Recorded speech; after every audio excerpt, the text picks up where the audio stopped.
All right, you and I are diving into a world that completely shattered 100 years ago, when a massive meteorite struck the Earth and unleashed a swarm of monstrous insects called zergs.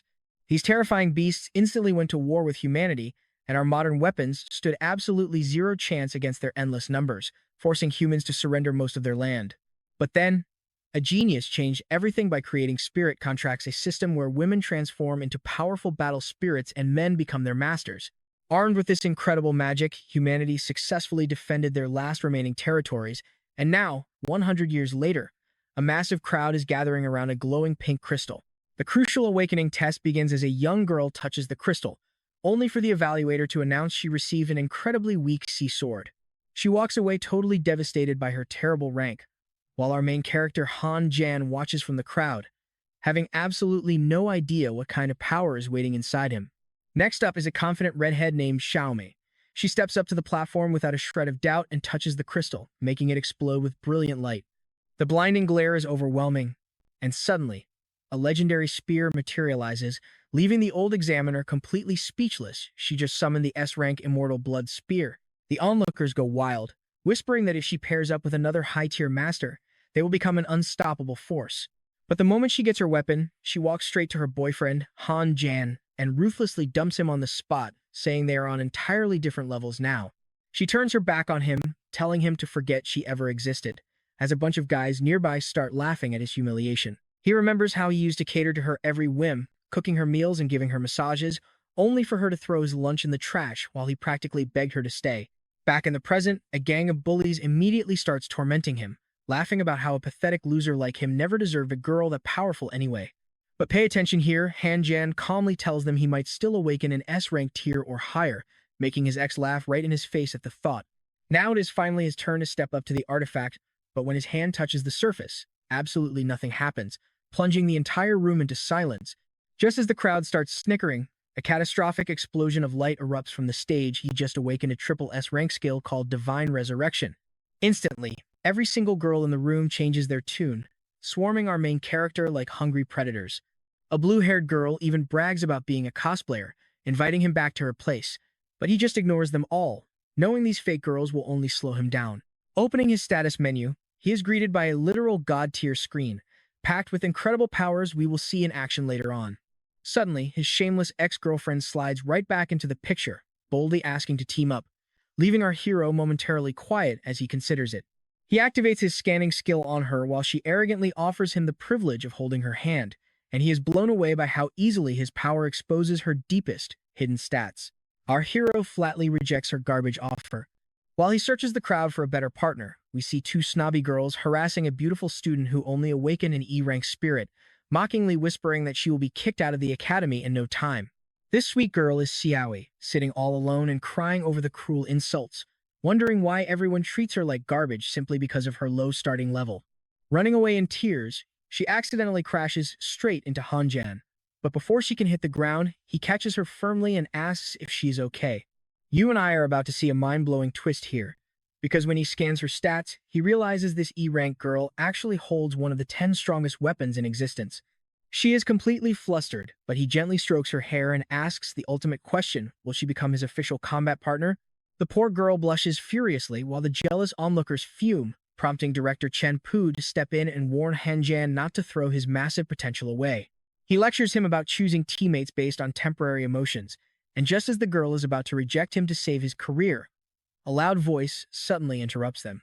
An angry, powerful-looking old man stomps onto the scene, loudly shouting the name Xiao. This is the grandfather of the toxic redhead who just dumped him, and he furiously demands to know why our hero is using a triple S-rank skill to threaten his family.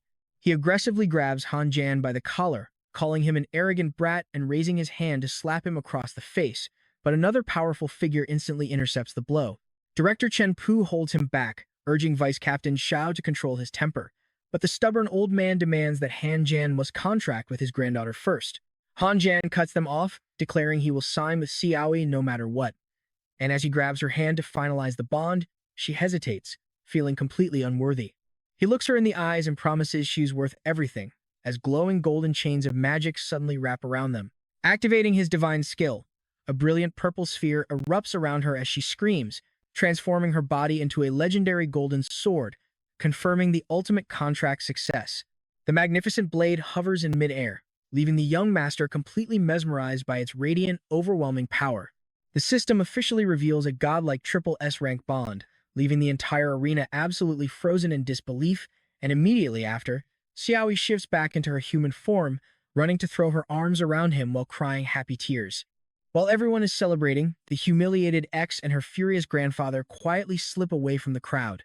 The spoiled brat continues to throw a massive fit about being completely humiliated by our hero, but her grandfather tells her not to worry, revealing he has already set a deadly trap in tomorrow's academy test to wipe Han Jan out for good.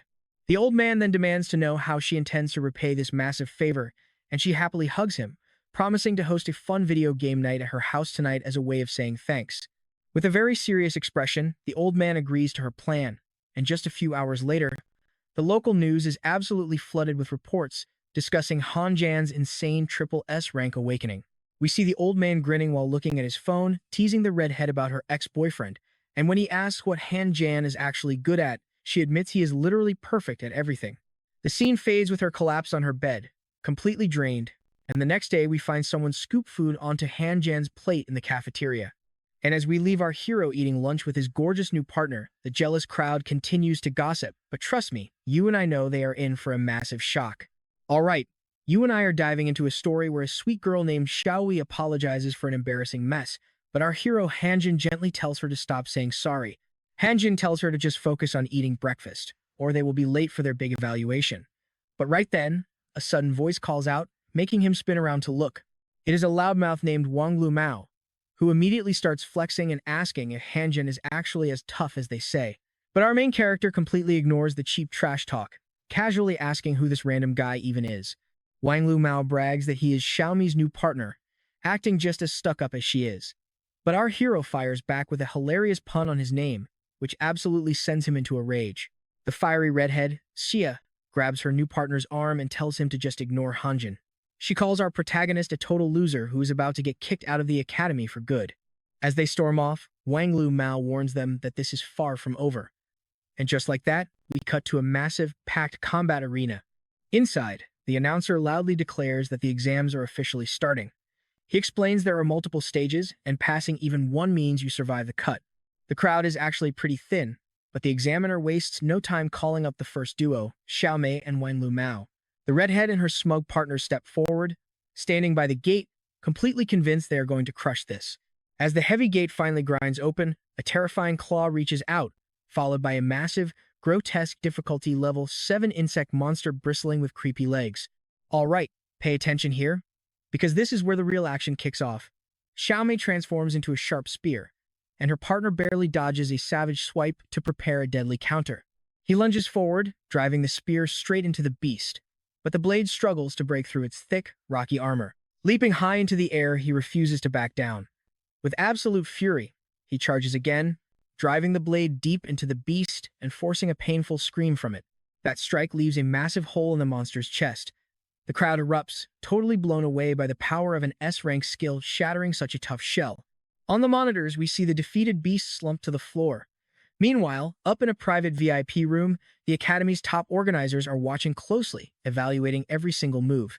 Wei Qing, the head of the first district, is not impressed, calling their clumsy struggle against a weak, low-level beast completely disappointing. But before he can say another word, Master Li chops him right on the head for talking nonsense and ignoring orders. Lin Jingxuan, the second district leader, breaks down the fight, explaining they should have finished it in one shot. He points out their sloppy, uncoordinated lifestyle is ruining their spirit connection and holding them back. Down in the arena, the announcer booms that they have passed, setting a brand new record by reaching level 6 in the academy.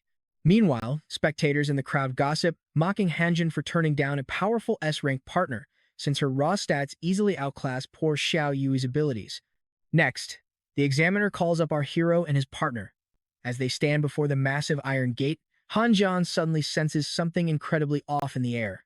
The moment they step out, 10 massive level 1 beasts lunges forward to attack them all at once. Hanjin is stunned by the sheer number of enemies for what should be a basic, low-rank trial, while the crowd jeers, calling him arrogant for bringing a weak partner. The announcer tells the crowd that the difficulty matches the student's rank, but that quickly turns out to be a complete lie. It turns out the redhead's grandfather bribed the examiner to rig the trial, wanting to humiliate our hero publicly. The corrupt announcer smiles, thinking Hanjin should have watched his step yesterday instead of angering the wrong powerful family. With no time to waste, the rabid beasts charge straight at our duo, ready to tear them apart. Suddenly, Xiao Yui transforms into a brilliant golden sword radiating intense, blinding power. Grasping the blade, our hero unleashes one incredibly swift slash, wiping out all 10 beasts instantly. I know what you're thinking. How is an E rank this strong? The crowd is totally speechless, and up in the VIP room, the bosses are losing their minds too. Staring at the screens in shock, the first district leader admits the duo cleared the field in just 1 second, whereas it took him 30 whole seconds back in his prime. Lin Jingshuan remarks that the standard rules are completely useless against a force of nature as overwhelming as Hanjin. One tough organizer grunts that the boosted difficulty was meant to test talent, but even he cannot believe what they just pulled off.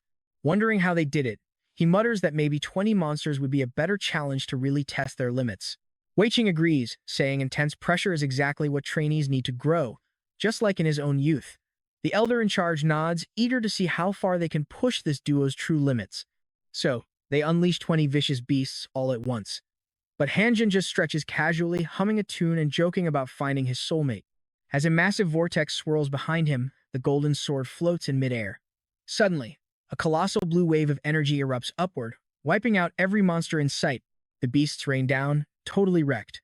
Hanjin just chuckles, asking if that is all they have got, treating it like a warm-up. The crowd is stunned, thinking this kid is unbelievably cocky. Up top, Weiqing is once again left speechless by the result. Now, he wants this powerful duo on his squad immediately. But Yaku, the third district leader, warns that throwing such green recruits straight into the front line is a bad idea. Suddenly, a loud argument breaks out as the desperate leaders fight over who gets to recruit Hanjin and Xiao Yui for their own squads. Then, 4th District Leader Shen Zeki chimed in, saying none of those spots are right. He suggests sending them to explore the ancient ruins in his territory instead. Hilariously, the other leaders spin around and yell at him to shut up. But their bickering is cut short when the elder takes the floor. He declares that this minor display is not enough, choosing to push the young couple one last time to the absolute highest difficulty level. In the back, Xiaomi's grandfather grins, thrilled by this decision and eager to see Hanjin fail. Down in the arena, a massive gate looms over our heroes. The crooked examiner announces that, by order of the higher-ups, they are raising the trial's threat level to the absolute max. At level 3 difficulty, 10 giant lizards and 10 thunderbirds flood the arena. The crowd gasps, knowing the flawless team synergy of these beasts makes survival nearly impossible, but Hanjin just grins. Stick with me, because we are about to see him go all out. Let's jump into a story where a genius rookie breaks all the rules. High up in the stands, Wang Lua calls young Han Jan arrogant, right as a horde of beasts charges. Together, the Thunderbirds unleash a bone-chilling roar. But our main character does not even blink. Raising his golden blade, Han Jan summons a troop of glowing spirit soldiers to fight alongside him.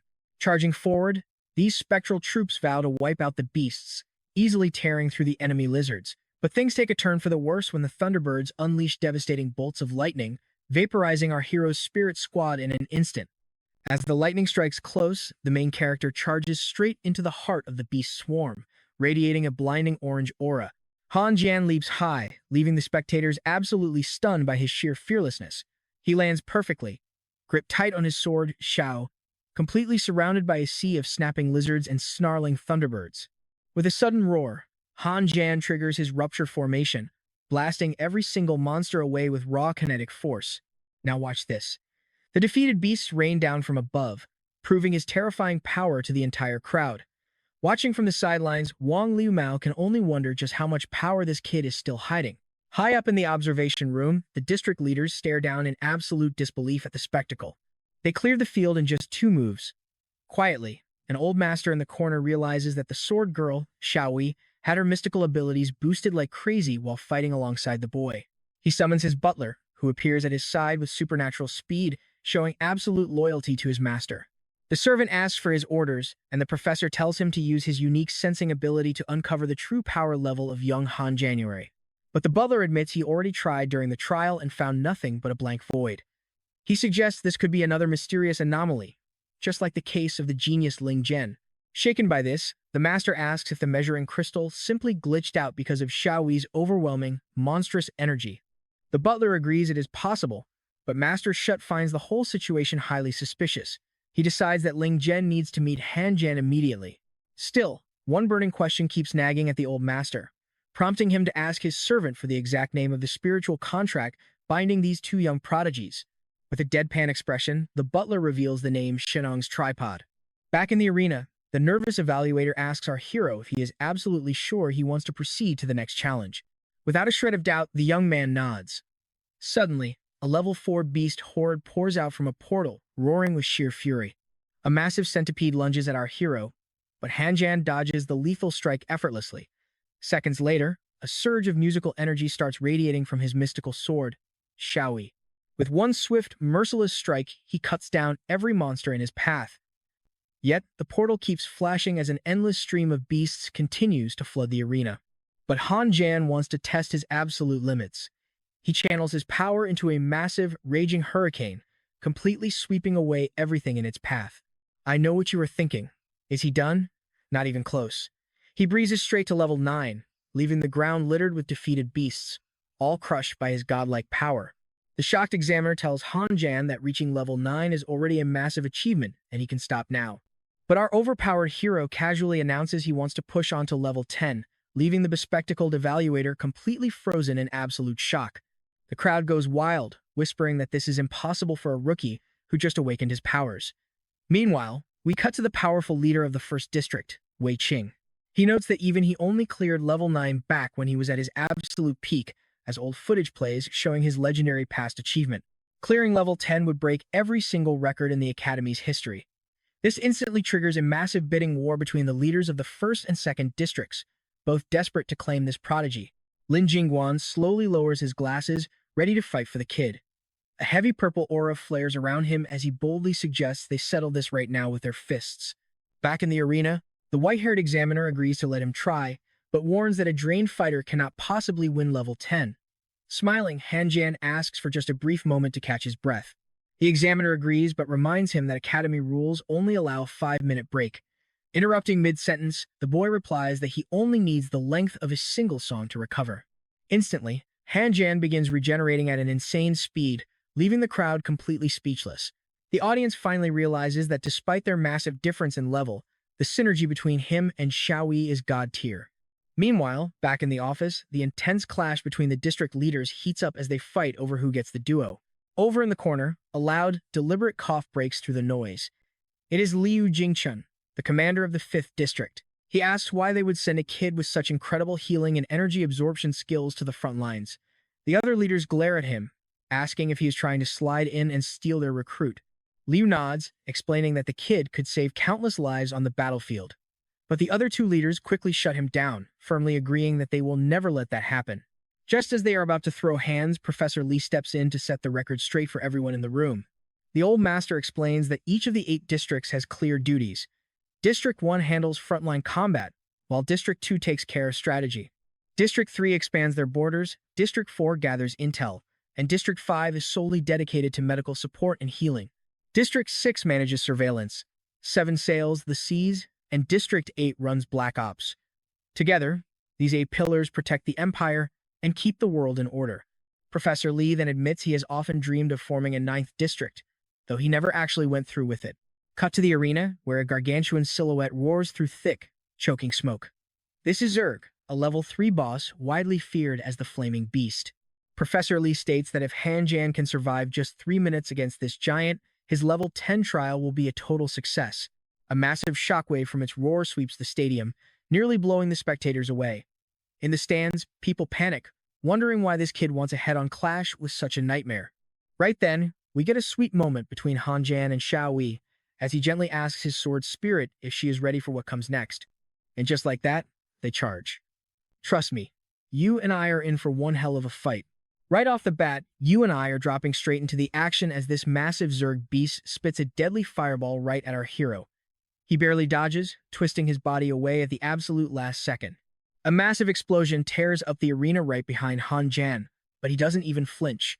Instead, he seizes this split second to channel every ounce of his mana straight into his sword, preparing for a devastating counter. Wasting no time, he leaps into the air, hovering off the ground while letting out a roar that gathers the surrounding energy. The raw force radiating from him is so intense, the resulting shockwave literally blows the wig right off a bald guy in the crowd. Even the nearby girls are struggling to stand against this insane pressure, holding on for dear life so they don't get swept away. With his energy fully charged, Han-Jan unleashes a concentrated gale force strike directly at the colossal monster. A colossal tornado instantly erupts in front of him, spinning faster and more violently by the second. The Zerg beast feels the absolute weight of this devastating wind and instantly realizes its defenses are about to be completely crushed. In an incredible display of pure power, the massive beast is sent flying high into the sky, spinning around like a helpless ragdoll.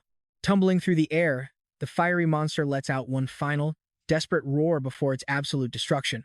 Within seconds, the storm tears the gigantic beast apart, leaving nothing behind but tiny fragments drifting harmlessly through the wind. Up in the stands, the crowd is left completely speechless, stunned by the sheer, ungodly power this kid just used to beat this challenge.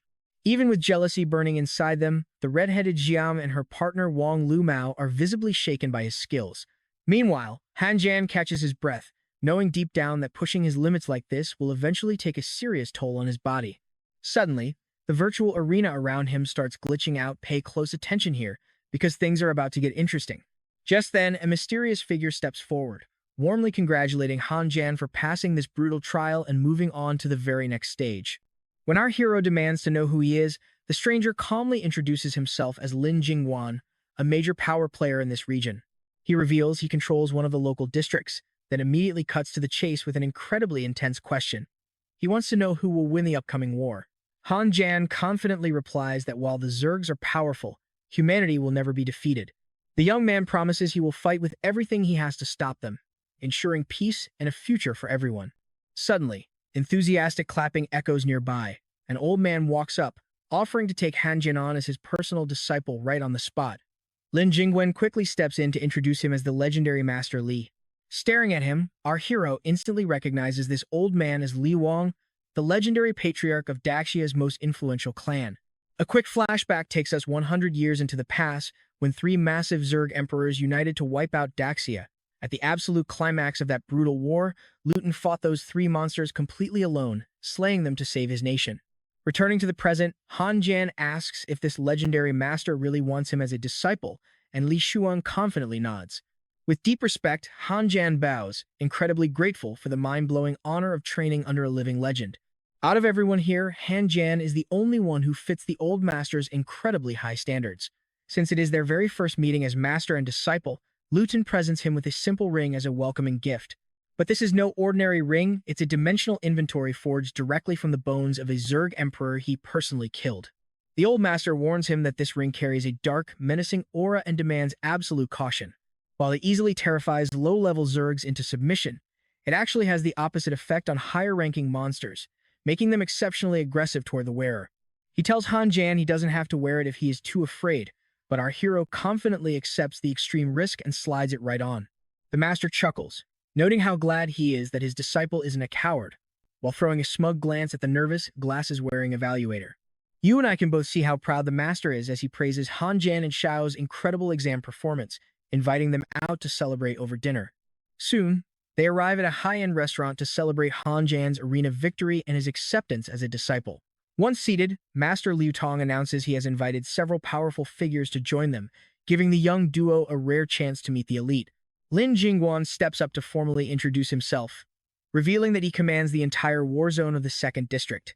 They quickly learn that these men are all brothers in arms, Yiku from the 3rd District, Shenjeki from the 4th, and finally, Liu Jingchun from the 5th. Han Jan politely thanks everyone for their warm presence, but the slick-haired, red-headed leader waves it off, laughing that they are all family now. A few leaders couldn't make it to the dinner, like the 6th District's commander guarding the border, and the 7th, who is currently abroad. But just as they start discussing the mysterious leader of the 8th District, the room suddenly goes cold. Out of absolute nowhere, the 8th leader materializes in the middle of the restaurant, casually claiming he is just slightly late and can't stick around. He quickly hands Han Jan his personal contact number for emergencies, warning him that he will only get one single chance to use it. Before anyone can even blink, the man vanishes in a flash of light, leaving the entire table stunned by his unbelievable speed. Han Jan is left completely speechless by the sheer mystery of the 8th leader. Breaking the silence, Lin Jingguan hands over a massive chest loaded with gear, cultivation resources, and powerful secret techniques to support the young pair. Han Jan is incredibly grateful, thanking the district masters for their unmatched generosity. But the peaceful, festive mood is instantly shattered when a loud, obnoxious ant bursts into the restaurant, screaming about being left out. Xiao is absolutely horrified and dying of embarrassment, recognizing the woman as her very own aunt. The obnoxious woman rudely yells that the girl should be eating at home, accusing her of running off to party now that she has awakened her powers. Without even giving Xiao a single second to explain, the aunt lunges forward in a rage to slap her face. But before she can connect, our protagonist intercepts her, firmly grabbing her wrist and stopping the attack dead in its tracks. The aunt yanks her arm back with all her might, shrieking at the boy to let go and mind his own business. She screams that Han Jan is just trying to manipulate her niece for her powers, loudly demanding a massive payout for raising the girl all these years. Xiao is absolutely boiling with rage at this humiliating public scene. Finally snapping, the girl screams at her aunt to shut up, unable to take another single second of this absolute garbage. But the aunt snaps back, calling her a disrespectful brat with no manners, which is pretty hilarious considering she is the one who supposedly raised her.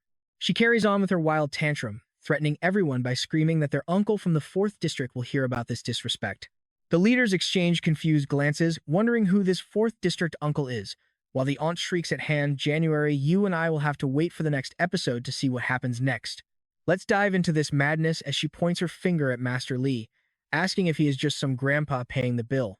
The crazy old woman demanded gold, a house, and a luxury car to let the couple go, threatening to call her powerful relatives from the 3rd, 4th, and 5th districts to deal with them. Completely done with this ridiculous drama, the old master ordered the leaders to step in and shut this loudmouth up immediately.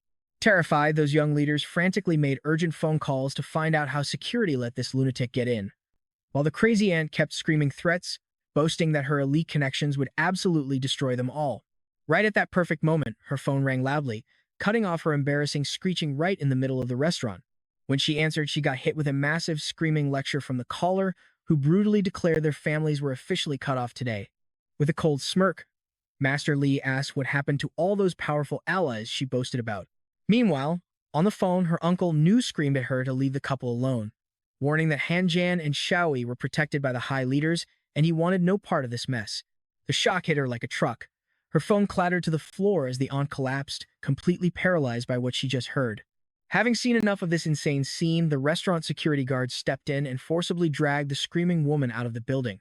As she kept thrashing on the floor, Master Li, totally out of patience, unleashed a wave of raw aura pressure, forcing her to scream in terror as guards hauled her away.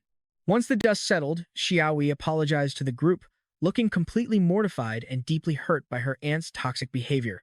But Master Li quickly comforted her, telling her she was no longer alone. From now on, Han Jan, his battle brothers, and Grandpa Li were her family, officially inviting both of them to live at his estate. Crying tears of pure joy, she happily accepts. For the first time in forever, she feels truly wanted, and the tense mood quickly melts away into warm laughter. Finally, everyone sits back down to enjoy their meal. Afterward, the wise master teaches them how to eat this high-class dish, comparing the food to different kinds of hunters. Our hero curiously asks what kind of dish he would be, slow-roasted or blanched. The old master smiles, saying only time will tell since everyone walks their own path. While he ponders this, the old man suddenly realizes his plate is completely empty. It turns out Xiaoi sneakily swiped the food for her master, Han January. He can't help but grin, knowing their contract bond is going to be absolutely legendary if they keep this up. Let's pause here because Lin Jingwan drops some major knowledge, explaining how a strong connection grants unique, high-tier abilities to spirit masters. For instance, a contract partner can actually take on 2 forms, transforming from a human into a devastating, high-powered weapon. To prove his point, he mentions that the leaders' own wives are currently out on the front lines, brutally battling monsters in their weapon forms. But here is the spicy catch. To unleash that kind of separate fighting style, the couple needs to get a lot closer to truly maximize their spiritual connection. When they ask why he chose a seemingly weak E-rank partner, he reveals his cheat ability that upgrades her into a triple S rank powerhouse of infinite potential. The leaders are completely stunned, having never heard of such a broken ability in their entire lives. Our hero just smiles, explaining he would never settle for a basic partner when he can literally unlock the hidden power of a god. The old master turns dead serious, warning him to never repeat that secret to anyone else. Shifting gears, the regional leaders report that Daxia has expanded its territory by 20% against the Zergs. Hearing this epic news, the old master gets incredibly hyped and raises his glass for a toast. They cheer together, clinking glasses to a bright future before finishing their feast. Once the party wraps up, Old Lee happily guides the young couple to their brand new home so they can finally rest. Our hero jokingly asks if the old man is already wasted after drinking so much, but the master just laughs it off, proving he is still sharp and completely sober. Stepping inside, Han Jan is totally speechless, never expecting the old man to own such a ridiculously massive mansion in the city. Looking around with nostalgic eyes, the master whispers that this estate was built on the exact ground where his beloved wife lived her entire life. Surprised to learn the master was ever married, our hero innocently asks if she's around. But the old man's eyes fill with deep sorrow as he admits his wife passed away a long time ago. She fell during the legendary war against the Zergs, but the world unfairly only remembers Lee as the hero, completely erasing her ultimate sacrifice. Regretting bringing up such a painful memory, our hero feels absolutely terrible for reopening this deep wound. The old master then gently advises Han Jan to cherish his partner while she is still beside him, reminding him that Xiaoyi is literally his other half and incredibly precious. The boy then softly asks for his late wife's name, explaining that as long as someone remembers her, she will never truly be forgotten. Smiling through his tears, the master reveals his true love's name was Ling Mei. He remembers the brutal fight where he slew one beast, but she tragically died holding off the other two, insisting she is the real savior who saved Daxia from total extinction. Turning back, the master tells them to get some sleep. Hours later, we find the old man sitting alone under the starlight, deeply lost in memories of his wife. Suddenly, the young couple quietly joins him, giving him a gentle scare. They warmly tell him they wanted to keep him company so he wouldn't feel lonely out here in the dark. Seeing them like this reminds the old man of his own youth. Smiling, he decides it is finally time for our hero to learn the legendary martial art of Beiki Quan to unlock his true power. With a wild roar, Master Lee suddenly shatters a massive tree in half to show off his insane strength. He explains how the 8 body locks work, which are secret pressure points that unlock peak human potential when opened. Almost immediately, our genius main character starts copying the fluid movements with insane precision, looking like he has already practiced this martial art for years. That same devastating energy begins surging through him, completely shocking his teacher, who never expected anyone to master such an advanced technique so fast. But to keep him humble, the master decides it is time to show him what a real fight looks like using these locks. Moving like a flash, Master Lee delivers a brutal, direct punch to the kid's chest, blasting him back several meters. Now our hero is eating dirt and groaning in pain, while the old man grins, thoroughly satisfied with himself for teaching his cocky new student a very necessary, painful lesson. Realizing how terrifying this old man is, Han Jan desperately begs his master to tone down the violence for their next practice.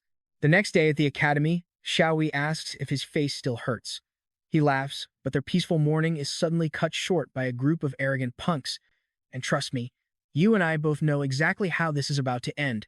You and I are jumping right into the action with Wang Lu Mao, that smug redhead, Xiaom's lapdog. He is laughing in our hero's face, mocking him for bringing such a weak, low-ranking ally to the arena. The innocent Xiaoyu is completely lost, having no idea what these insults even mean. But our main character quickly shrugs it off, calling the bully nothing but a pathetic attention seeker. Brushing him aside, the two head straight into the director's office. Once inside, the director delivers some grim news to Han Jan and Xiaoyi, ordering them to the front lines to defend the city. He hands over the official deployment papers, telling them to report for duty immediately. Hearing this sudden command, our main character, Hanja, feels a bit uneasy about this abrupt move. The director admits the mission is incredibly dangerous and confesses he even tried to appeal the decision, but failed to stop it. Still, nothing can shake our hero's resolve, and he boldly declares that this is the exact trial he must face to grow stronger. Walking out, the bully tries to trigger him again, sneering that, no matter how tough the main character thinks he is, there are always bigger fish and rules that can never be broken. Now squaring up right there in the hallway, this gang of absolute clowns just keeps laughing and tossing insults at the duo. Han Jan keeps his cool, his expression ice cold because he already knows he is going to crush this annoying pest. Desperate to get a reaction, the bully Wang lies, bragging about spending the night with the redhead Xiaomi and doubling his strength, challenging him to a fight on the spot. Now pay close attention because neither of them waste a single second before throwing down in a brutal, no-holds-barred clash. They charge, their fists colliding with insane force, sending a massive shockwave ripping right through the school hallway. But against our main character's monstrous power, the bully's arm snaps instantly. Screaming and crying like a little kid, the guy is left completely wide open. Seizing the moment, Hanja swoops in to finish the job. He unloads a devastating, bone-shattering punch straight to the idiot's face, putting an end to this fight once and for all. With that well-deserved beatdown, the bully falls face-first onto the cold ground, completely knocked out cold. Our duo does not look back as they walk away. Suddenly, the director rushes out of his office, frantically screaming for a nurse. Meanwhile, our hero heads straight to the front desk to handle some registration paperwork. Standing there, he tells the receptionist with absolute confidence that he wants to join the district's special force right now, leaving the clerk utterly speechless. The clerk recovers, saying he was already warned about them, recognizing them as the two genius students heading straight into the deadly combat zone. He rapidly types up the details, officially registering Team 0527 under Hanjan's leadership, before briefing them on how the dangerous districts actually work. Lastly, he points to a back room and tells them to go on in. But the second they open the door, Hanjan and Shiwi freeze in shock at the absolute disaster zone inside. The sheer filth is stomach-turning. To make things worse, they spot a redhead woman and some lazy guy passed out on the bed, looking like they just finished a massive drinking bender. The redhead groggily asks who they are, and Hanjan announces he is the new leader of Team 0527, totally catching her off guard. The scruffy guy on the bed finally tunes into the conversation, but he just rolls over with a sigh, grumbling that having such a young kid as their captain is a total joke. He rudely tells them to get lost, acting like a complete clown who has no idea who he is dealing with. But jumping up, he spots Xiaoyi and sleazily asks her to be his partner, a direct insult to our hero. I know what you're thinking, and yes, Hanjan immediately lunges forward and delivers a brutal punch to the gut to teach this punk some manners.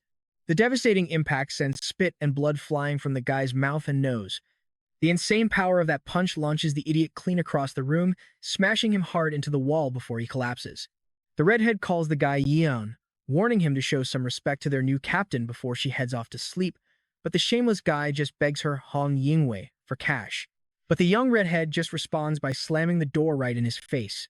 Getting up, the drunk guy mutters that this team is a sinking ship that cannot even afford booze. Booting up the computer, he openly doubts Hanjan can do anything to change that. Yi Fan pulls up the team stats, and the most shocking part is right there on the screen. They are dead last in the rankings.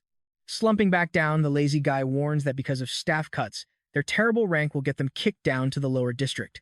He explains that place is pure, lawless chaos, where surviving is next to impossible. With the booze officially gone, Yi Fan realizes they have to act fast if they want to avoid getting permanently demoted. Suddenly, the girl chimes in, snapping that they will never get anywhere carrying the dead weight of a useless slacker who has lost his drive. But Hanjan is determined to prove to everyone that he is strong enough to handle any problem. Heading for the door, Hanjan confidently vows to transform this messy group into an absolute elite team.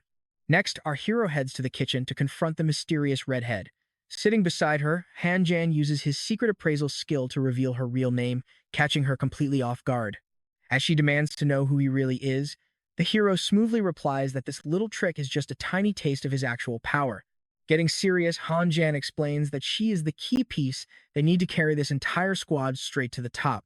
He lays down a direct offer, a 50-50 split of all mission rewards, making it clear he wants a partner, not an enemy. She locks eyes with him, sizing up his play, before finally agreeing. She's not doing this to be nice, she just sees a massive payday on the horizon. Our hero tells her to pull up the available quests so he can make the final choice. She scans the system and finds 3 options that match their team, but they are all boring, low-tier tasks that would take them forever to raise their actual rank. Unwilling to waste time, Hanjan searches for the single quest that offers the maximum points. With zero hesitation, he locks in a deadly Zerg extermination quest. It is easily the most dangerous mission on the board, but it also pays out the ultimate reward. The redhead, Hong Yingwei, calls him insane, pointing out the system recommends at least 6 elite veterans just to have a slight chance of surviving. Yet, Hanjan just grins, confidently telling her he will carry this mission solo like it is a walk in the park. Suddenly, we cut to a bunch of angry side characters. They just realized someone snatched their target quest right out from under them. Furious, these side characters vow to hunt down whoever took it and make them pay. Back in the hazard zone, she warns they have 8 level 2 bugs incoming. And trust me, you and I are in for one hell of a fight next time. They might be forming a nest, but our main character just laughs, totally confident. But stick with me, everything is about to change. Grabbing everyone's attention, Hanjan suddenly charges forward without a word, moving straight toward the insects like he knows their exact location. The redhead totally panics, seeing him run off alone and rushes after him, fearing the worst. Without wasting a single second, she runs to back him up in the battle he is already fighting against those monstrous zergs. But when she finally catches up, she freezes. Every single monster lies dead on the ground, completely wiped out. She stands there in absolute shock, desperately wondering what Han Jan's real power level actually is. He calmly tells her the mission was a breeze, so he is going to harvest the valuable monster parts to sell for some serious cash. With that done, our hero walks off, leaving the redhead with a fallen guardian she can carry back to the base herself. An hour later, the rival team who wanted this job finally shows up. They are stunned to find the mission already finished, especially since 10 level 2 insects are dead on the ground, way more than the description warned. One guy points out a terrifying detail: every single monster was taken down with just one lethal strike. He figures whoever did this is probably already hunting for their next gig. Meanwhile, at the agency, the receptionist is talking to Grandpa Xiao, who is absolutely fuming over the trio's massive success. Hearing about our hero's success sends the old man into a total rage. Now watch this petty move: he orders his men to take every single mission on the board, completely blocking our guy from finding any more work. Next, we see our main character and his master, Li Shuang, sharing a meal and chatting at his place. The old master asks if he needs help dealing with Xiao, but the boy declines, saying he wants to focus entirely on the city guardians for now. His master warns him that as national teams grow, they rot from the inside like decaying tree branches. And that is the exact reason why the old man chose to train the boy. He knew Han Jan would be strong enough to handle these problems on his own. Switching gears, our hero asks for some advice on his master's secret technique. He explains with some frustration that he cannot progress in his training all by himself right now. But old Li Shu Tong just tells him to remember the balance between life and death, a lesson he will understand with time. A bit later, our hero is relaxing on the living room couch when Xiaoi suddenly approaches him, looking pretty awkward. She explains she has to sleep in his room tonight because the professor deliberately locked every other single door in the entire house. He politely offers to take the floor so she can be comfortable, but she insists there is plenty of room on the bed for both of them. And just like that, the night ends with the two of them peacefully sleeping side by side. The next morning, they head to the team room to clear things up. Once the other two members realize who Han Jan really is and what he pulled off during the academy exam, their jaws drop. Deeply ashamed, they apologize for looking down on him and treating him so badly when they first met. The redhead, Hong Yingwei, points out that someone with his insane strength is just wasting his time in a failing group like theirs. But our hero firmly insists he is not here for nothing, promising to turn their situation around completely. But Yin warns them that every single move they make from now on is going to be incredibly tough. That is because our hero pissed off Xiao, a brute who is now actively trying to ruin him. The redhead adds, looking seriously worried, that every single mission in their district has already been snatched up by rival groups. She asks what their next move is since they are officially jobless. I know what you are thinking, but our hero does not care about the boycott. He just grabs his device and searches neighboring cities instead. The girl admits that is an option, but warns that traveling between cities is extremely dangerous. Those roads are crawling with deadly, high-level monsters, and many squads never make it to their destination alive. Next, we see Han Jan's crew driving their jeep down an eerie, deserted highway. They are desperately running from giant bugs that popped up out of nowhere. A terrified Xiaoi screams, asking what on earth is chasing them. Our main character explains these are dangerous level 1 zergs that always hunt in packs. Just then, Yang, their formerly drunk teammate, wakes up in the back seat. He begins shrieking in pure horror at what lies ahead. Suddenly, the entire crew spots a massive, terrifying anomaly on the horizon, launching monsters high into the sky. A massive black hurricane made of millions of buzzing insects is completely blocking their path. Right in front of this nightmare, another vehicle is frantically trying to outrun the deadly storm. The redhead asks if they should save the people in that car. Without a second thought, our heroes decide to help, swerving the jeep sharply on the road and heading straight into the danger. This makes the former drunk, Ye Fan, smash his head hard against the back of the jeep. Even with blood leaking from his head, he wildly declares he has never been happier. Now we see exactly who those monsters are chasing. It is Shan Sang, a highly important lady, riding inside the truck along with her personal bodyguard. In this desperate moment, the bodyguard warns that if they do not act fast, the storm will catch them in about 5 minutes, since reinforcements cannot possibly make it in time. Out of options, he orders his men to sacrifice themselves to protect her at all costs. They cannot win, but they must buy her time to escape. Hearing this, the young woman grabs her radio to stop this suicide mission. but her loyal soldiers are already locked in and ready to charge the monsters. The escort vehicles drift sharply across the asphalt as the soldiers begin their final countdown. Two men instantly fire missiles at the massive insect horde, but the explosions do absolutely nothing to the hurricane. Tragically, the soldiers are violently sucked straight into the dark vortex. As her entire escort squad is obliterated outside, the woman weeps inside her vehicle, completely helpless as she listens to the agonizing screams of her dying men.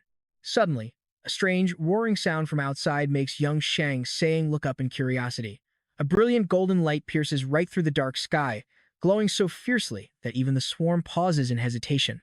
It is our hero, Han Jin, blasting massive beams of energy into the insect hurricane, tearing a giant path right through the heart of the storm.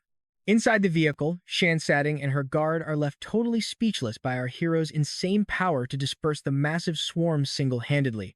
But the insect hurricane retaliates, firing sharp black spikes straight at Han January. Before our hero can even react to the incoming danger, the former drunk, Yan, jumps right in front to act as a human shield.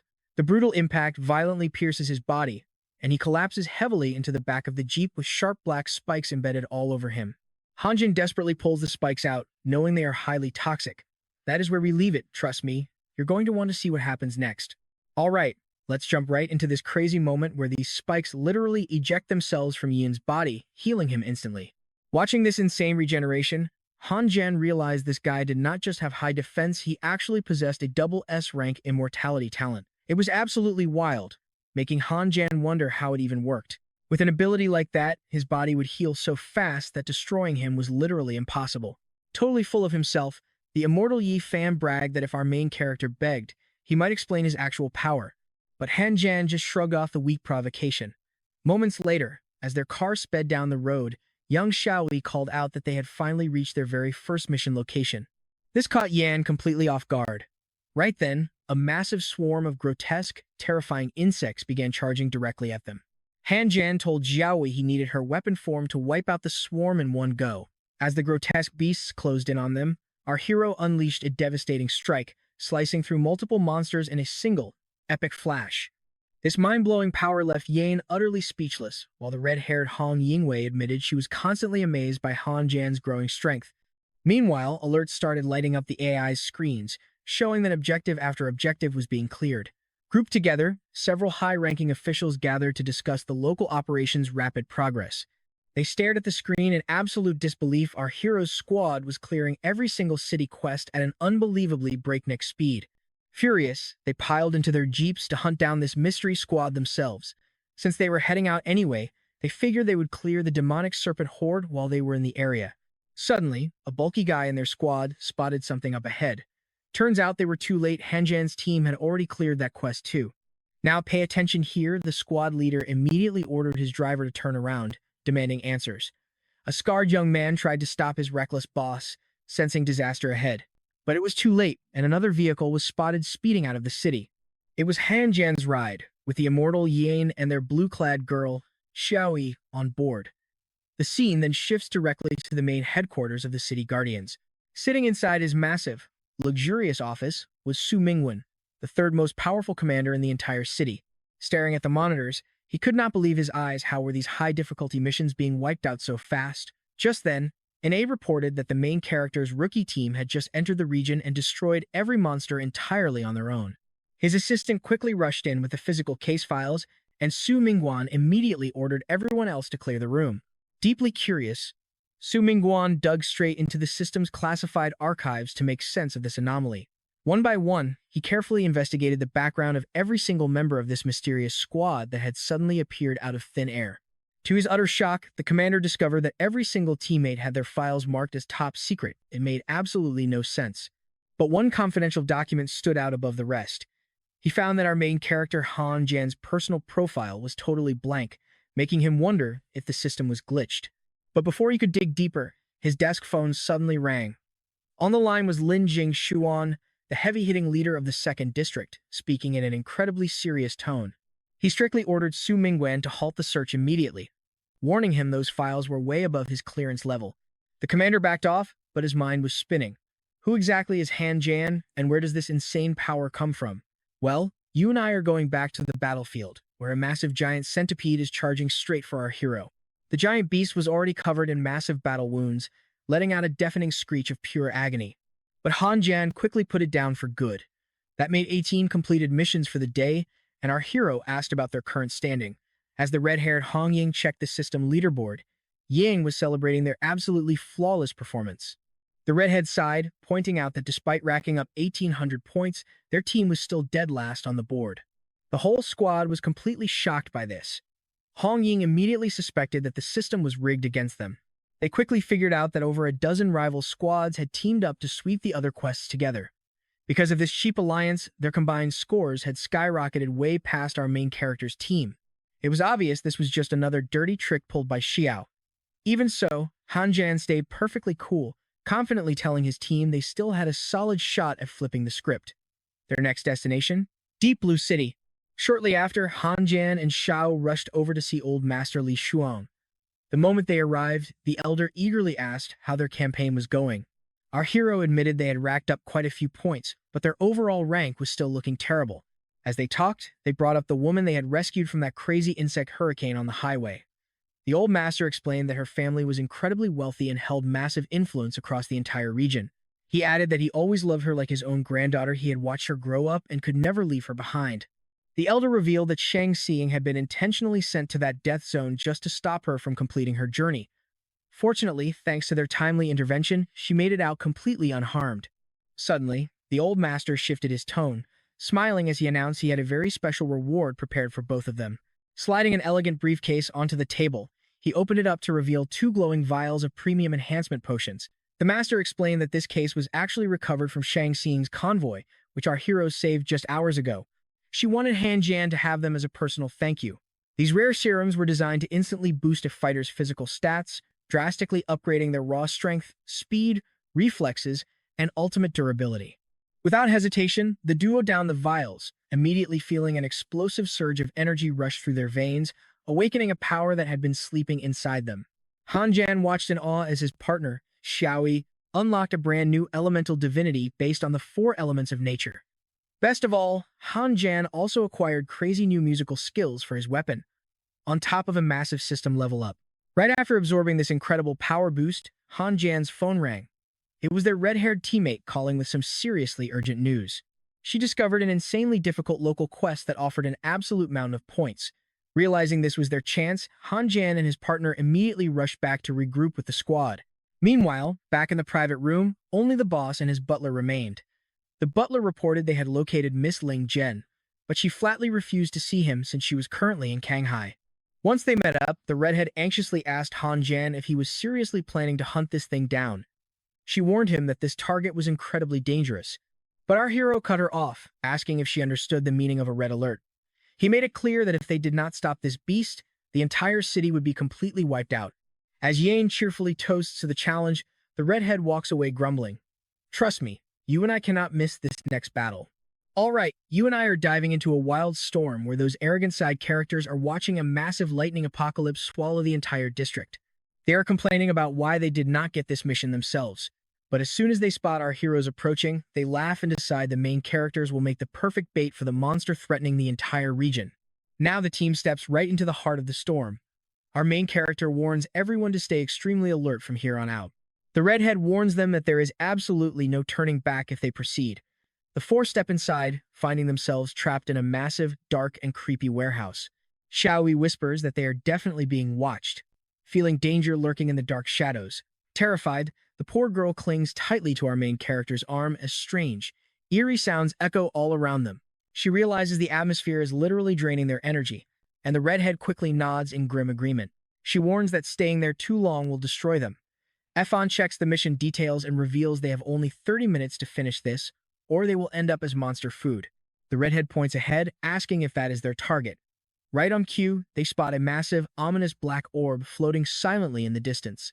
Our hero wonders if shattering this thing will save the city, but just as he prepares to strike, the very ground beneath their feet begins to warp. The dirt turns to deadly quicksand, instantly swallowing the redhead and the immortal Yane. Then, massive stone walls erupt from the earth. This monster has a terrifying ability to grant life, allowing it to manipulate weapons, tools, and even the ground itself. Seeing the danger, Xiaoyi quickly transforms into a powerful spirit sword so they can fight side by side. Hanjin unleashes a barrage of heavy attacks right at the barrier. The impacts explode, but the tiny cracks instantly heal right before his eyes. Our hero is completely stunned by this ridiculous healing factor. Suddenly, more stone barriers rise around him, and he realizes he is quickly being trapped. A deadly beast lunges at him from behind. He barely evades as the wall swallows it. Pay attention here, because they have to run for their lives right now. Meanwhile, we cut back to those arrogant side characters. Their commander tells everyone to stay alert, but a cocky guy boasts that they are way too strong to fail. Out of nowhere, the ground shakes violently as those same stone barriers trap them. A creepy shadow slowly begins to take shape within the rising mist. One soldier notices their leader acting extremely bizarre, but when he approaches, the captain suddenly snaps, grabbing him by the throat in a blind rage. He realizes disgusting parasites have taken over the leader's brain, and seconds later, they burrow into his own head. Next, we check back on the redhead and her mortal ally. She jokingly remarks that he is incredibly lucky since he can never die, but he makes it very clear that he does not see this gift as a blessing at all. To him, living forever is just a painful, eternal curse. He casually sighs that none of this matters anyway since they are completely trapped. The woman gathers massive energy in her palms, blasting a devastating spell directly into the stone barrier. The massive structure begins to rot from the inside out, finally crumbling into dust. Through the thick dust cloud, a mysterious silhouette appears. She thinks it is their captain, but suddenly screams for our hero to watch out. Our hero effortlessly dodges the strike, landing safely on a high pillar as the team finally reunites. But as they talk, a massive stone hand sneaks up behind them. The giant hand tries to crush his teammates with absolutely no warning. At the very last second, our protagonist leaps in, shattering the stone limb with a single, flawless blow. He screams for everyone to fall back, warning that the battle has barely begun. Right in front of them, a colossal stone beast rises like a living mountain. Our hero activates his swift wind technique, summoning a raging hurricane as the titan stomps closer. But with one massive swing, the monster blows the redhead and the drunkard away. That impact sends a devastating shockwave through the air. You and I both know the deal here. To stop this monster, they must destroy that glowing black orb. His allies tell him to charge the core while they draw its attention. Suddenly, the giant beast lunges with a devastating punch, but the immortal leaps forward, raising his shield to absorb the entire impact. He yells that he can only use this shield 6 more times, urging him to hurry. This perfect opening allows our hero to charge the black core with everything he has. The young warrior summons a massive bolt of lightning that crashes onto the beast. The blast hits it right in the head, seemingly obliterating the black orb in a flash. The immortal thinks they won, but turning around, he is shocked to see our protagonist heavily injured from the backlash. With a severe wound to his stomach, our hero still forces his eyes open, begging his ally to run. But right then, a massive, disgusting insect emerges, ready to keep fighting. The beast glares down at them with supreme arrogance, warning that it is going to slaughter every single one of them right now. Suddenly, the redhead steps out from behind it, praising the giant creature. She actually tries to convince the monster to join forces using its illusions, leaving our wounded protagonist completely stunned by her bizarre betrayal. Tears stream down her face as she struggles against her own possessed body, but her expression suddenly goes completely cold, whispering that she only wants to murder them all. Staring closely, our hero notices a strange, unnatural glow in her eyes and realizes she has been completely infected. This is a parasitic monster that turns its hosts into mindless puppets. Decades ago, a legendary warrior fell victim to this exact same beast and ended up wiping an entire city off the map. After suffering devastating casualties, the entire guild had to unite just to bring that one possessed warrior down. Everyone believed these parasites went extinct 32 years ago. Yet here is one standing right before them. Our hero begs the immortal to buy him enough time to charge up one final desperate attack. By absorbing that explorer, the enemy core has grown 10 times larger, meaning Hanjin must move faster than ever to dodge. He tells Yan he only needs him to hold out for the length of a single psalm. Our hero begins radiating a massive surge of aura, rapidly healing his broken body. Seeing this, the brainwashed redhead shrieks at the monster to strike now. The beast unleashes a devastating blue laser, but the immortal rushes forward, raising his barrier to protect our protagonist and successfully blocking the overwhelming wave of energy. The monster attempts to use the possessed redhead to break his focus, hoping to infect his mind next. But Yan reacts instantly, headbutting her hard to shatter the creature's psychic grip. The heavy blow forces the nasty parasite right out of her head, matching exactly what happened to the previous captain. It leaps to attack, but the immortal, with only 2 lives left, crushes the bug. Trust me, you and I are going to want to see what happens next in this insane fight. All right, You and I are jumping right into this crazy showdown as a giant monster fires a blue laser, but the shield blocks it. While Drunky Fan complains about the weight, Hanjan throws his sword to back him up. Xiaoyi shifts back to her human form as our main character takes charge. He tells his squad to clear out the smaller bugs while he deals with the big boss alone. Our hero unleashes a massive yellow laser beam right at the beast, but the monster easily dodges the blast and bizarrely begins pulling a massive sword straight out of its own mouth. The beast strikes, but the main character blocks the lethal blow barehanded. Repelling that insane impact with ease leaves the creature absolutely shocked by the young man's monstrous physical power. That is when his master's special glove is revealed, absorbing most of that devastating impact.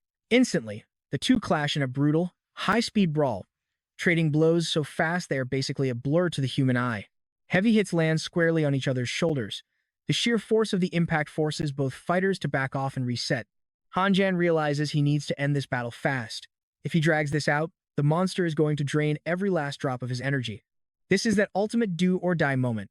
Feeling the rush of life and death, his gloves glow with surge power as he triggers his blockbreaker skill and charges forward like a lightning bolt. Coming face to face with the beast, he drives a devastating punch straight through its chest. The impact is so ridiculously brutal that the monster disintegrates, scattering into shattered pieces on the ground. Yet, the severed head sneers, telling our hero that he is the one who actually lost. This completely startles him. How is this thing still talking? In an instant, the monster's body begins to regenerate at insane speed, throwing the team into deep despair. To make matters worse, the drunkard notices the red-haired girl has completely vanished. Now pay attention, because this is where the nightmare really starts. Chains suddenly lock around them as the monster lifts a colossal boulder, crushing our crew with absolute terrifying pressure. Incredibly, the drunkard catches that giant rock barehanded, shouting for his captain to hurry up. But even his immortality has limits, and loud cracks begin echoing through his breaking body. Hanjan realizes Yin is at his limit, but suddenly, a massive, godlike hand conjures in the sky right above the monster. Caught off guard, the beast takes a direct, crushing hit. Nobody understands who just saved them from certain death, until we realize this legendary power belongs to the master. Stepping down from his carriage, the old master radiates an aura that is just completely on another level. But before our exhausted hero can even utter a word of thanks, the sheer toll of the battle catches up to him. Passing out right on the spot, his friends catch him just in time. When our main character finally opens his eyes, he is in a hospital bed with Xiaoyi sitting right beside him. He looks around the room, completely dazed and trying to piece together exactly what just happened. The blue-haired girl explains that his master wiped out the horde, though a few escaped. When Hanjan asks where Yin is, she reveals their friend is severely injured, proving even an immortal can be broken. His healing process is dangerously slow, throwing a heavy, tense mood over the entire hospital room. Suddenly, a nurse rushes in looking for Yi Fan, warning that he has vanished from his room. Xiaoyi realizes the monsters took the red-haired girl, and their immortal friend went off to rescue her alone. She then drops the bad news about their mission penalty. All their hard-earned loot was confiscated, and they just lost 100 points. Frustrated, our main character asks what his master had to say, hoping the old man left some sort of plan. I know what you were thinking. Why would his master just leave? Well, it was a test. Realizing his master wanted him to handle this, Hanjan swears to hunt down those thieves and take back everything. Cut to a group of arrogant thugs bragging about how generous their boss was for letting them keep all of our heroes' stolen loot. But their celebration is cut short. Our duo kicks the door wide open, demanding to know where their boss is hiding. One of the punks tries to act tough, trying to provoke our main character. With zero patience for trash talk, Hanjan delivers a brutal slap to his face, sending the weakling crashing onto the cold floor. Glaring at the rest of the gang, he coldly asks if anyone else is stupid enough to try their luck against him. Terrified, the thugs start recording the fight to send to their boss, Xiao. Suddenly, the slap punk jumps up with a knife, but Hanjan grabs his arm and delivers a thoroughly satisfying beatdown. Right on cue, the big boss Xiao himself walks in, demanding to know who dared to trash his place. Our hero demands his loot back along with a formal apology. The arrogant boss just laughs, ordering his men to send the security footage to the authorities to get the young warrior locked up. But the plan backfires. The henchmen report that the authorities refuse to interfere in local guardian disputes. Furious at the rejection, the old man crushes his communicator to pieces barehanded. Realizing he has no official backup, his tough guy attitude completely flips, asking what it will take to settle this quietly. Our main character does not hesitate. He demands full access to their city vault to take whatever he can carry. The boss hesitates at the bold demand but ultimately agrees, making one strict condition. Our hero can only take whatever he can carry in his bare hands. What the foolish boss does not realize is that Hanjan has a secret weapon, a legendary dimensional ring gifted by his master. Stepping into the massive vault, our hero prepares to clean the entire place out. Meanwhile, the arrogant boss laughs with his subordinates, mocking how stupid it is to think someone can carry out any real treasure with bare hands. Inside, our hero pulls out a secret treasure map provided by a friend, highlighting every single valuable hidden in the vault. He spots rare giant insect wings, skeletal remains, and legendary medicinal herbs. But then, one massive item catches his eye. The incredibly durable armor carapace of a rare 6th-order giant crab resting on the shelf. Without wasting any time, the main character starts stashing every single one of these priceless treasures inside his overpowered dimensional ring. A bit later, Han Jan walks out looking completely relaxed. His partner runs up, dying to know what he grabbed, but our hero keeps it a complete mystery, promising to show her when they are alone. As our hero walks away, the boss watches with a smug smile, totally convinced the kid left completely empty-handed, but his smugness instantly vanishes. The vault manager calls in absolute panic, revealing our main character completely cleaned out half of their entire treasury. To make things worse, the authorities refuse to help, calling it a private issue. Later that night, as our hero rests, Xiaoyi steps out of the bath, completely changing the mood in the room. She softly invites our hero to share her room, admitting she was absolutely terrified of losing him in battle. But just as they get close, a random black-haired girl in pajamas pops out of nowhere. And that is where we leave this wild ride.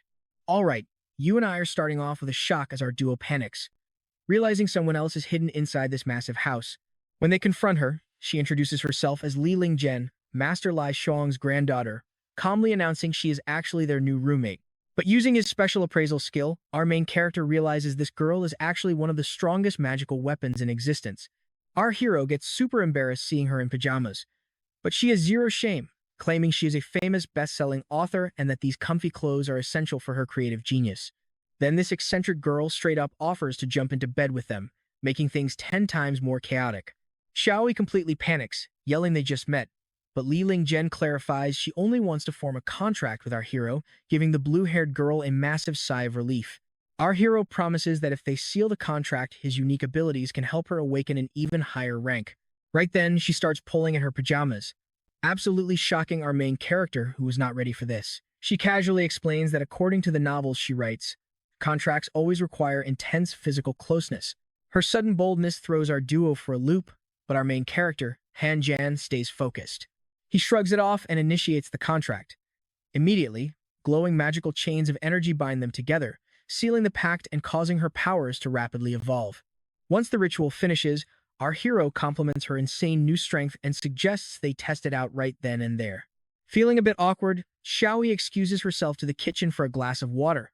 But the moment she gets there, she hears some incredibly strange noises coming from the bedroom and rushes back in a panic. To her absolute relief, she only finds her two companions testing out the girl's brand new transformation form. Our hero reveals his latest discovery, spiritual energy pills that Li Lingzhen can generate. Soon, they pivot to a serious discussion about rescuing their missing red-haired friend. Now pay attention here, because when she sees the photo of the missing redhead, Li Lingzhen realizes she saw this exact girl at a famous local nightclub, giving us our first major lead. Before heading out, our main character coats everyone in a special spray designed to attract and enrage the dangerous Zerg monsters. Inside the loud, crowded nightclub, our hero approaches the bartender, asking if a girl named Ba Shuang has been seen around. The bartender gives him a bizarre look before shouting to the whole room that Han Jan is buying everyone's drinks. As the crowd goes wild, our confused hero demands to know what is going on.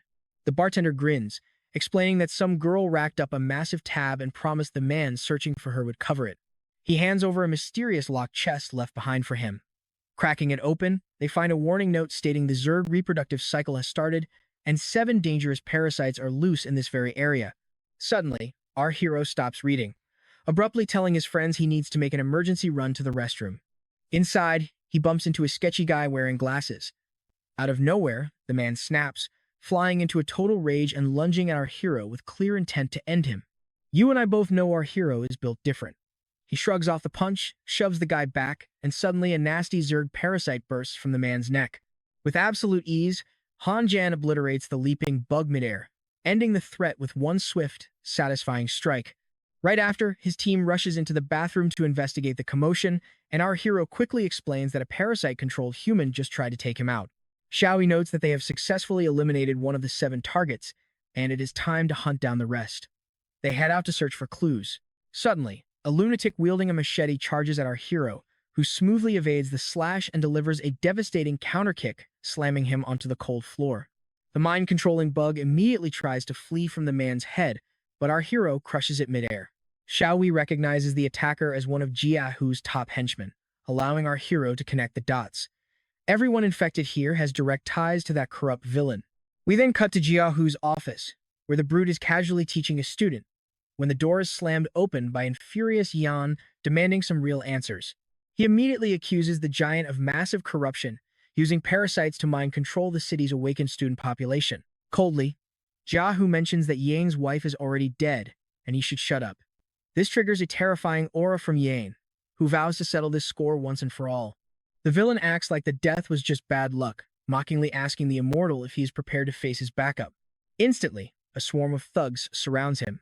Smiling falsely, the old villain claims he was attacked first, prompting the mob to launch a cowardly strike from behind to overwhelm him. The immortal activates his combat skills, but before he can even swing, Han Jan crashes through the entrance, flattening the guards. In the utter shock of his arrival, our hero calmly tells any smart thug to run away immediately, because this is strictly personal business. The thugs foolishly ignore his warning and charge with weapons drawn. Grinning, our hero happily unloads a barrage of brutal punches and elbow strikes, dismantling them effortlessly. Within seconds, the room is littered with groaning bodies, leaving the immortal totally speechless at how incredibly strong our hero has become. Sensing danger, Jiahu tries to slip away, but our hero instantly intercepts him. With zero mercy, Han Jan lands a devastating strike to his chest, sending the corrupt old man crashing down. As his lifeless body hits the floor, a parasitic bug scurries out of his head, desperately trying to escape the chaos. But our hero reads its movement, crushing it with a single punch, though he realizes this wasn't the mother bug.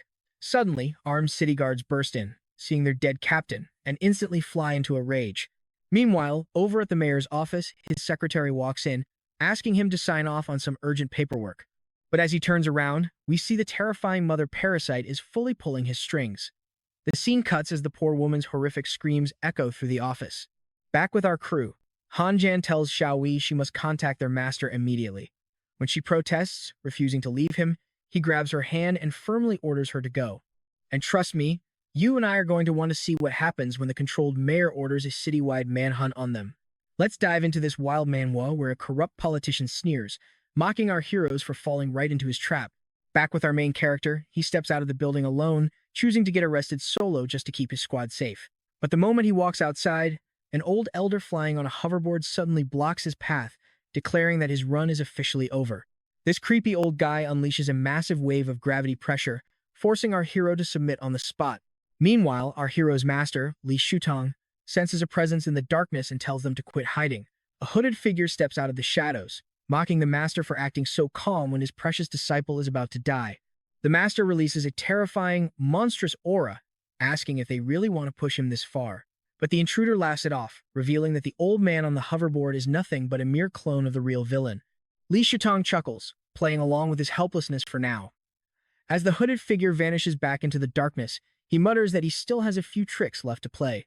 Right on cue, his ally Lin Jingguan shows up, asking if they should go save Han January. But the master confidently smiles, he already has a plan. Cut to our main character, bound tightly to a chair. The hovering elder demands a full confession, but our boy refuses to back down, earning him a brutal, heavy punch right to the face. The old man lays out two choices: join his crew or get erased forever. But our hero just stares him down, asking if they are the ones controlling those brainwashing Zerg monsters. Smirking, the villain admits it, bragging that the Zerg are the ultimate, mind-controlling weapons in their hidden arsenal. Han Jan instantly rejects both offers, choosing to forge his own path.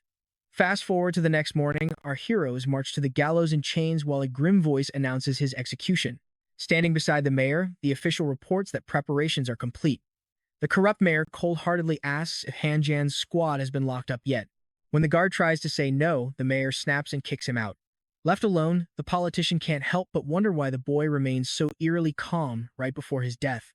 Whispers spread through the massive crowd, recognizing Han Jan as the Triple S rank prodigy from the academy.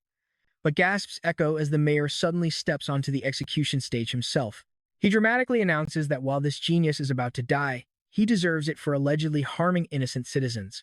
The mayor spews lies, accusing our hero of plotting with monsters to destroy the city. Easily swayed, the angry mob immediately turns on Han Jan, screaming for his head over crimes he never committed. Smiling wickedly, the mayor gives the signal. The executioner pulls the lever, and a massive, heavy blade begins to drop directly toward our hero's exposed neck. Now pay attention, because at the absolute last second, someone slams an emergency override button, stopping the blade. It is Shang Ting, the woman he saved in the desert, marching in with her private army. Furious, the mayor demands to know why a merchant guild is meddling in city politics. Suddenly, Han Jan's entire squad throws off their disguises, ready to fight to the death. Meanwhile, we cut back to Master Li Shutong talking with that shadowy, hooded figure. The mysterious spy says the execution drama is finished, but the master just smiles with supreme confidence. As the shadow vanishes, the master's phone rings. His informant reports that while they haven't tracked down the enemy leader yet, they uncovered clues leading to a massive secret syndicate known as Breaking Down. Back at the plaza, the citizens are reeling from the interrupted execution. Shang Ting steps forward, declaring to the entire city that this trial was nothing but a corrupt setup by the mayor. She projects her voice across the plaza, announcing that Han Jan is a savior, not a traitor. Free from his bonds, our hero flashes forward at blinding speed with his weapon drawn. Instantly, giant broadcast screens play footage of Han Jan slaughtering terrifying monsters, leaving the crowd completely shell-shocked. But you and I knew it wouldn't be that easy, because that flying elder returns with an overwhelming aura that silences the entire crowd. The squad shivers under his pure pressure, wondering who this monster is. The flying elder coldly warns them that executing Han Jan is a corporate decree, and no one can stop them. He summons a massive, spectral hand from the clouds to crush our hero. But out of nowhere, an energy blast strikes the hand, blowing it to pieces and stunning the elder. Before he can recover, a sniper shot hits him dead on, slamming him to the ground.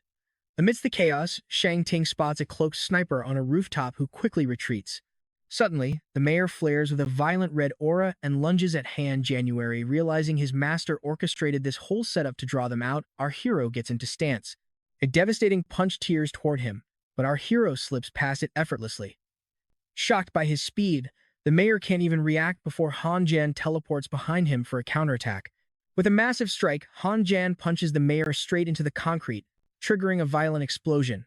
The mayor is instantly knocked out, but a nasty parasite queen leaps from his forehead to escape. Our hero snatches the bug right out of the air and crushes it to paste. Holding up the crushed parasite, he explains to the stunned crowd that he was actually hunting down the Zerg infesting their leadership. As he speaks, Master Li Shutong appears behind him, casually asking how it felt. He asks if his disciple finally understands the thin line between life and death. Our hero grumbles, promising next time he will handle everything solo. Li Shutong chuckles, congratulating his student while noting the city is finally cleared of these alien bugs. He admits that a dark syndicate has deeply infiltrated the city's defense forces, but they still lack concrete intel on who is pulling the strings. Just then, the immortal Yi Fan arrives with terrible news. They found the body of the red-haired Hong Ying Wei, breaking Han Jan's heart. When he asks where, Yi Fan explains her body was washed up near the coast. We see several coffins drifting out on the cold ocean tides, with a lifeless girl resting inside one. But a dark, sinister change begins. Her face turns pitch black, her eyes snap wide open, and an unholy creature starts crawling directly out of her mouth. After the chaos clears, the squad gets together for a peaceful lunch. They celebrate because every single member has finally leveled up to Tier 3. Han Jan notes that Li Lingxian and Xiao Yu have also reached Tier 3, unlocking some highly versatile and powerful abilities. Shang Ting offers our hero a contract, but he politely declines, explaining he only binds with divine spirits to help them grow. Li Shutong then asks about his next move now that city-level threats no longer challenge him. The boy is determined to keep breaking his limits. Hearing this, the master decides to send him straight to the front lines, a war zone raging with conflict for years. So you and I better get ready, because he is heading into absolute hell alone while the rest of his squad trains elsewhere. Alright, you and I are about to jump into a war zone where cannons fire non-stop at giant snakes, leaving wounded soldiers scattered all over the ground.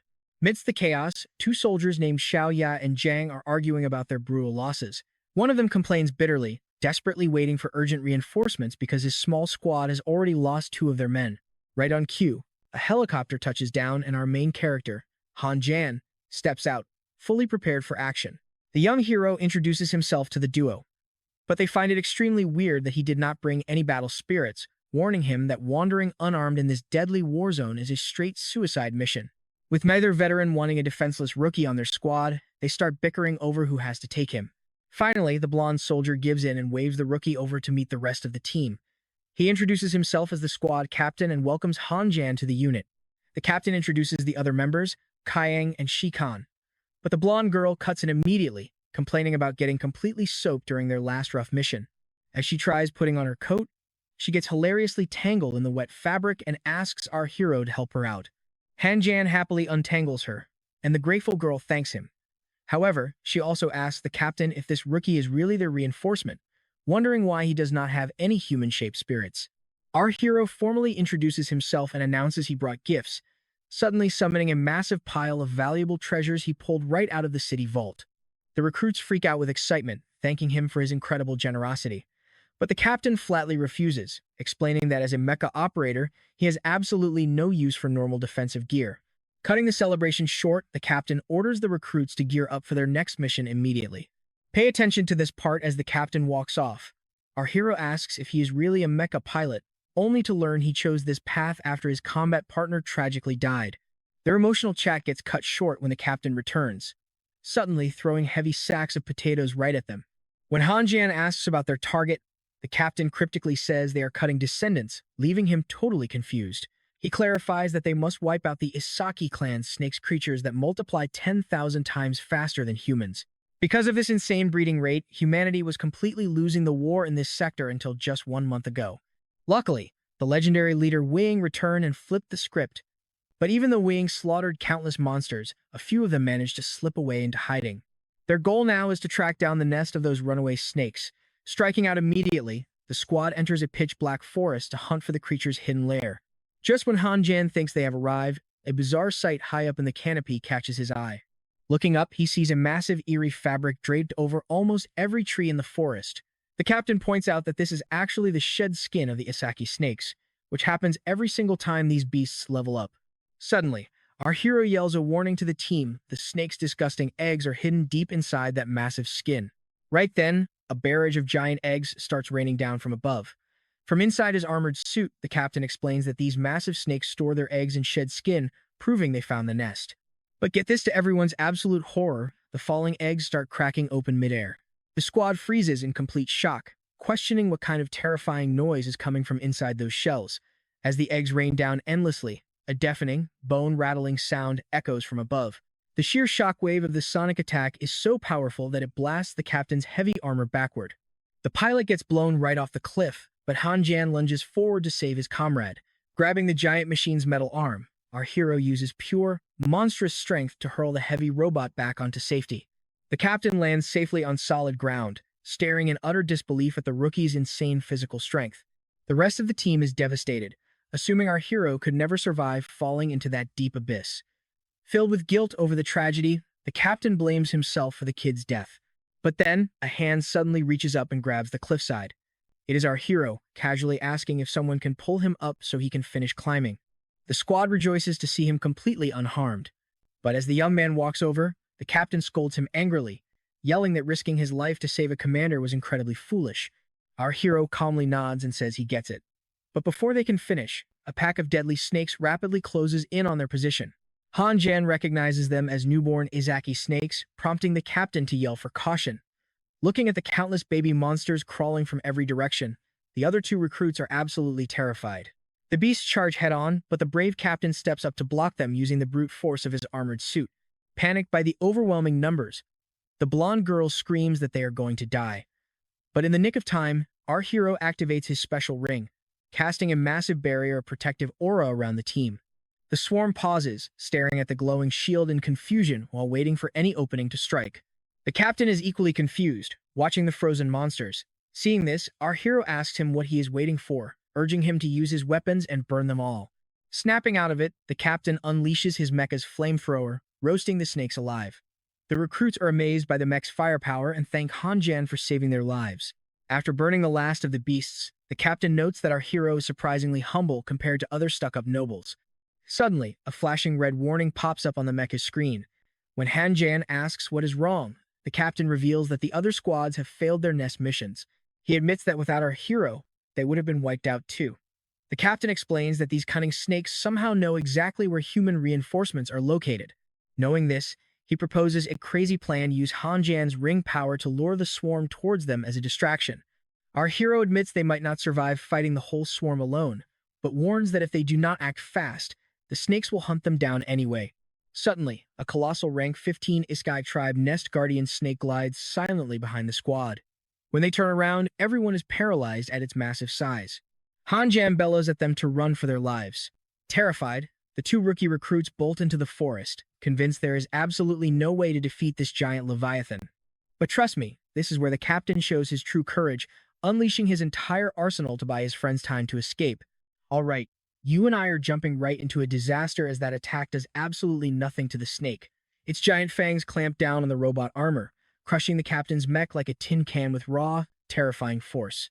The captain barely escapes the wreckage with his life, plummeting from the sky at breakneck speed, but the real nightmare begins as the massive serpent locks its eyes on the two fleeing recruits.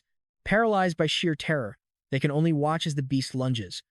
But at the very last second, the magical barrier from the items our main character gave them activates, saving their lives for now. But this monster is relentless. It spits a stream of highly corrosive acid, melting right through their magical shield and instantly vaporizing both teammates. Watching his comrades die drives Han-Jan into a total fury, and he glares at the beast with absolute cold-blooded hatred. The serpent lunges with lethal force to crush him too, but the young warrior somehow dodges the attack by a hair's breadth. Knowing he needs a miracle, Han-Jan summons his magic sword to conjure a massive defensive hurricane. But the clever snake reads his play and fires a venomous stinger, slamming our hero straight to the ground. With Han-Jan down and completely vulnerable, the serpent strikes like lightning, opening its massive jaws to swallow him whole. But before it can eat him, a blinding beam of light rains down from above, blasting the beast's head and dropping it dead on the spot. Suddenly, a gorgeous woman in a blue dress named Gongyang Jin appears, casually greeting Han-Jan. She flirts, calling him impressive and totally her type, but quickly warns him that she is not some harmless stranger. She reveals she hails from the Exiled District, a lawless wasteland known globally as the most dangerous place on Earth. Han-Jan knows that place is crawling with the worst outcasts of society. He uses his appraisal skill to check her status and is completely stunned she's a rank 8 Valkyrie.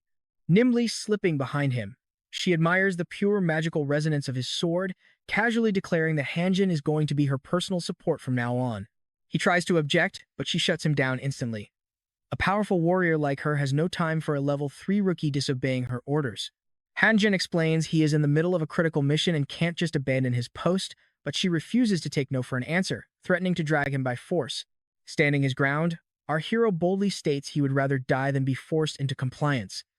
Seeing his absolute resolve, she backs off slightly and asks what it will take to get him on her side. He strikes a deal he will assist her only if she helps him clear his current mission of wiping out the entire Iski snake nest. Without a moment's hesitation, the powerful warrior agrees to unleash her strength for him. Our hero quickly pulls up the map, pointing out key strategic coordinates to track down the remaining serpents. She is completely unfazed by the monsters, but suddenly, a sinister, jet-black smoke begins leaking from her back. The dark mist morphs into a hideous creature, completely seizing control of her body. His sword spirit screams at him to run, but the possessed warrior lunges to slice him to pieces. In a split second, Han-Jan unleashes his sword's purifying light, shattering the dark curse and freeing her from its grip. Snapping back to her senses, she looks around in confusion, asking what kind of incredible magic he used to save her. He calmly explains it is just standard magic for healing and removing status debuffs, then immediately asks what the hell just happened to her. Gongyang Jin reveals she is infected by a level 9 parasite, a horrific bug that takes over her mind and drives her into an uncontrollable rage. Now, pay attention to what Han-Jan does next. He asks to inspect the wound, and as she reveals a massive scar, his warm healing magic sends waves of pure relief straight through her. But while the pain is gone, the underlying corruption remains. He realizes he needs to tap into a far more potent level of magic. An enormous cauldron radiating pure vital energy appears, bathing her in light and repairing her deepest injuries. Absolutely thrilled, she admits this kid just keeps finding new ways to blow her mind. Han-Jan tells her she is already 50% healed, But keeping up this rapid recovery is going to require a massive amount of energy. Specifically, they need to harvest life force from the surrounding beasts. Fired up, she declares they are going to finish this snake hunt immediately. She grabs his arm, launching them into the sky toward the battlefield. Meanwhile, Lin Jingwan's military team monitors the forest using a high-tech surveillance drone. He watches the screens as the monster army gathers, warning his troops that higher-ups have ordered them to stand by and prepare for the absolute worst. You and I both know our hero is not the patient type. Watching from a high cliff, he leaps right into the middle of the serpent nest with an explosive landing. Watching from above, the Valkyrie is thoroughly impressed by his sheer, borderline suicidal bravery. Back in the command room, officers stare at the feed in disbelief, convinced this crazy kid is just throwing his life away. Hanjan unleashes a barrage of heavy strikes, but these beasts have ridiculously thick scales. Before he can break through, the monsters surround him on all sides. Just as things look dire, the Valkyrie joins the fray, firing a massive laser beam and slicing through the serpent horde like butter as she descends. Not to be outdone, our hero unleashes the third gate of his secret martial arts technique. Testing his new power with a single air punch, he obliterates everything in his path. Even the powerful Valkyrie is left totally speechless by his raw power. Meanwhile, the commander recognizes her on screen as Gongyang Jin, shocking the crew by revealing she is actually a dangerous, high-profile villain wanted by the authorities. With the entire nest cleared, Hanjin wastes no time and begins absorbing the massive amounts of residual monster energy to prepare for her next healing treatment. He summons his mystical cauldron once more, ready to begin her final treatment.